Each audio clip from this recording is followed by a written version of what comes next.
Hello, and welcome to the latest episode of the Low Budget Review Show. I am your host, Eric Smith, and today I am talking about Sandman by William W. Johnstone.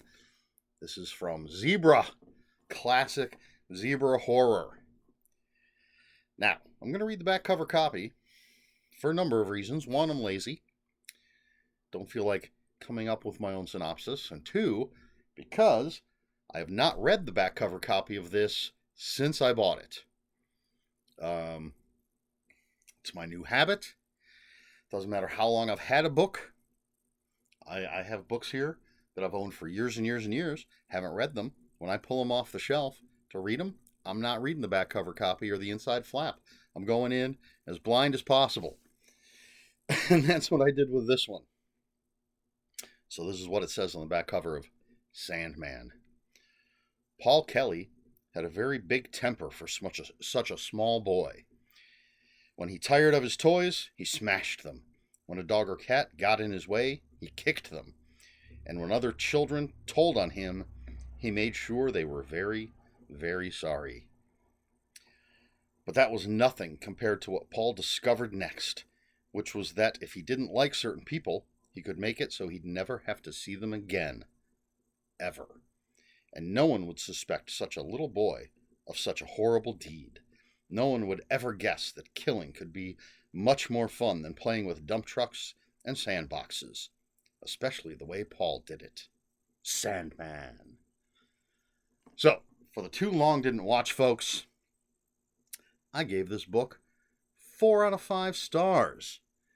And I'm really going to have to explain that. First of all, there is no skeleton. There is no baby in this book, which is why I love these covers. So, I actually wrote a very short little review on Goodreads when I rated this book because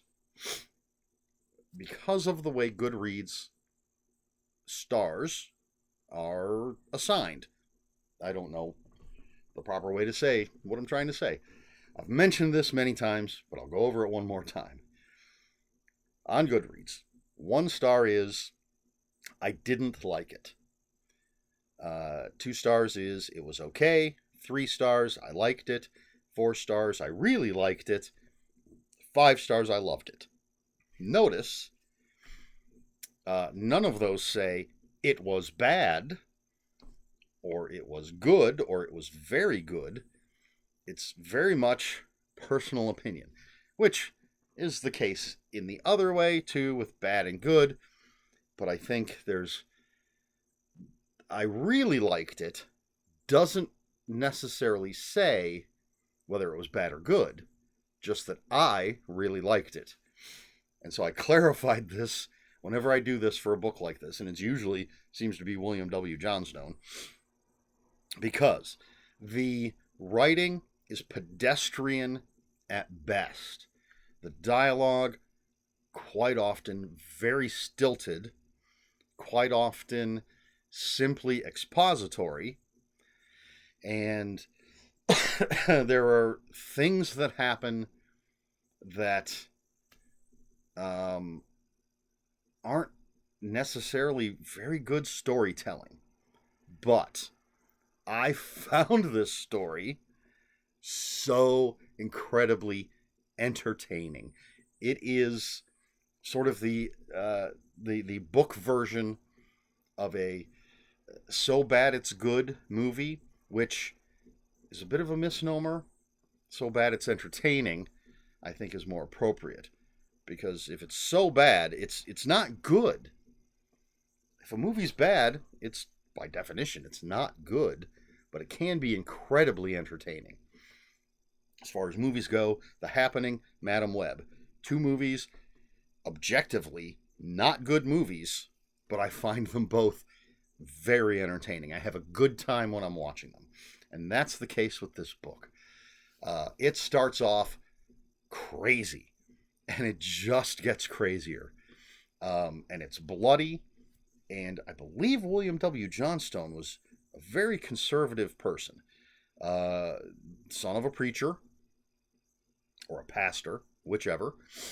And his horror, the limited amount that I've read so far, I have a small stack of his stuff.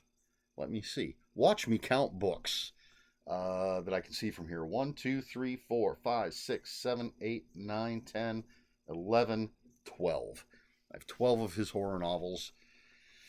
And the few that I've read seem to have a very conservative bent. They're filled with sex and violence, but the themes, in my opinion, seem very conservative. In this particular case, it's very much a good versus evil and takes a very, again, conservative religious side for good. And then, evil is scientists. No, I don't think there's any scientists in this book. But, there are certain types of people that just, for some reason, not all, the few religious authors that I'm familiar with seem to, these types of people are good, these types of people are bad. They're going to be on the side of Satan. I don't remember the name of the book. Someone suggested I read some book, and there was a college campus, and the Satanists, the bad guys, were like set up in the psychology department. And I've talked to some very religious people that think things like psychology are satanic. You don't need it. Just trust in God. Anyway, that's all neither here nor there. Just sort of my mindset with William W. Johnstone. But you have this craziness happening, revolving around Paul Kelly. He's 8 years old. He has a 10-year-old sister, and his parents, two parents, father and a mother. The book starts out, they're on vacation in the Bahamas, that sort of area. Don't remember exactly, specifically. And Paul meets some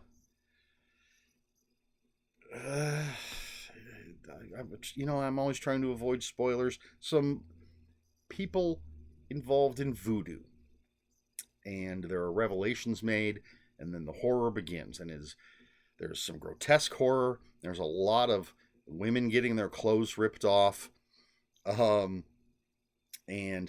one of the craziest things is that, of course, we the reader, we know what's going on. There aren't any big mysteries for us. But, again, sort of going back to that conservative thing, there are a number of lawmen in the book, but there are two in particular. One is a retired New York cop who was a straight arrow, never took a bribe, turned in any bad cops, did everything by the book. The law is everything. And then in the small town where the majority of the books takes place, the police chief in that town, straight arrow. The sheriff's brother-in-law, I think, is driving drunk.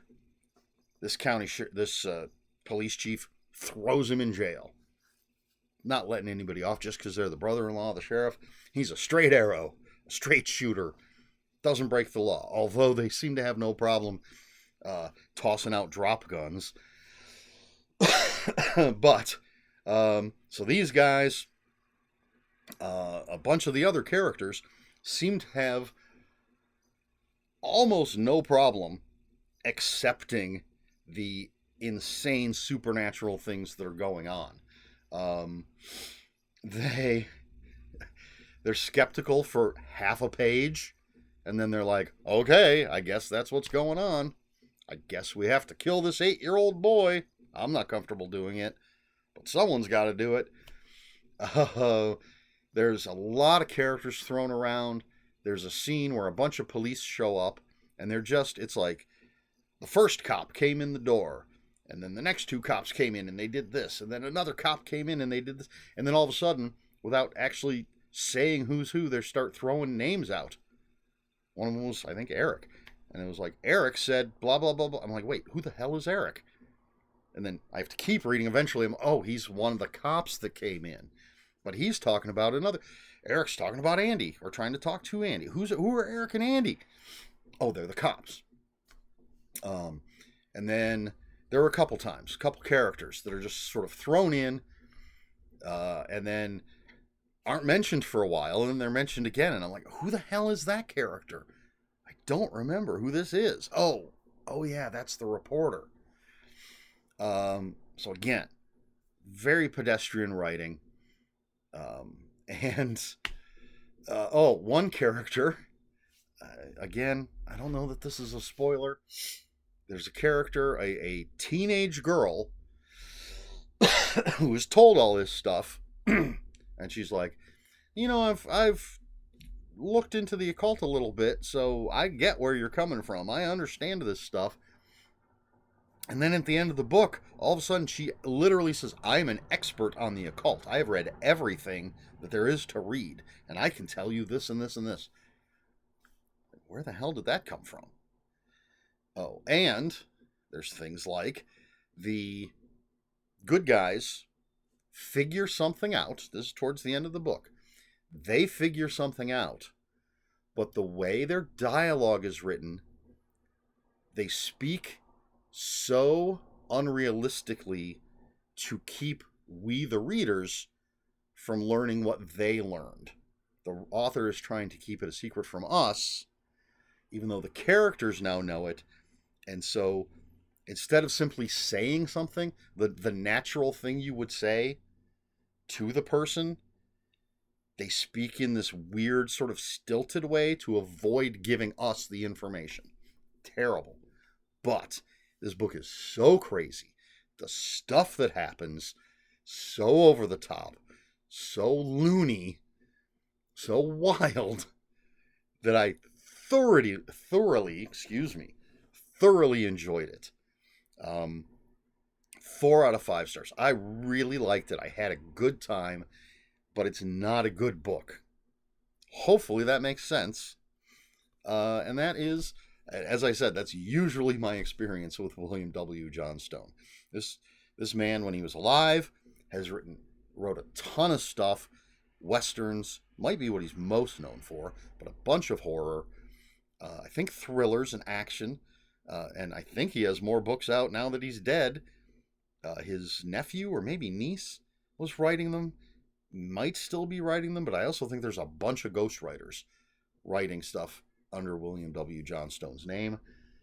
I want to get all of his horror stuff, but it's typically difficult to find, especially if you want it in at least decent condition for a decent price. But Sandman, William W. Johnstone, 4 out of 5 stars. There you go. Question for the video. Can you enjoy a book that isn't that well written? Obviously, for me, it's going to depend.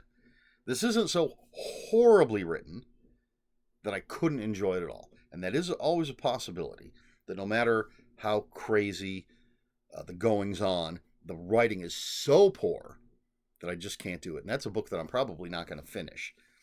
When I was reviewing for Monster Librarian, they would send me books and I had to review them for their site. And there was one that was terrible, and I had to finish it because I had to review it for their site. I couldn't DNF it. I actually had to change the way I thought of the book and started thinking of it as a poorly made, low budget movie. One of those so bad they're good types of movies. And I was able to get through it a little more. I was laughing at it. I don't think I was meant to be laughing at it, but I was laughing at the ridiculousness of it. I think I reviewed it on my YouTube. But it was like I'm going to spoil it. It was Serial Killer's Diary of a Serial Killer or something. I don't remember. I'd have to look it up. But this guy basically has a midlife crisis, and out of nowhere decides to become a serial killer. There were no signs that we're told of anyway that he would be a serial killer. He just did it out of boredom because he ended up, I think he was on vacation after his divorce. He was on vacation and beat up a hooker and liked it. And so he's like, I'm going to become a serial killer. And then the detective turns out, here's the big spoiler, turns out the detective that's trying to catch this serial killer now is the guy's best friend. And the serial killer, at least once, I think multiple times, has called the police and spoken to that detective, and that detective does not recognize his best friend's voice. And then, when they find out what kind of vehicle the serial killer has, the detective is shocked to discover that his best friend has the same kind of vehicle as the serial killer. You don't know what kind of car your best friend drives?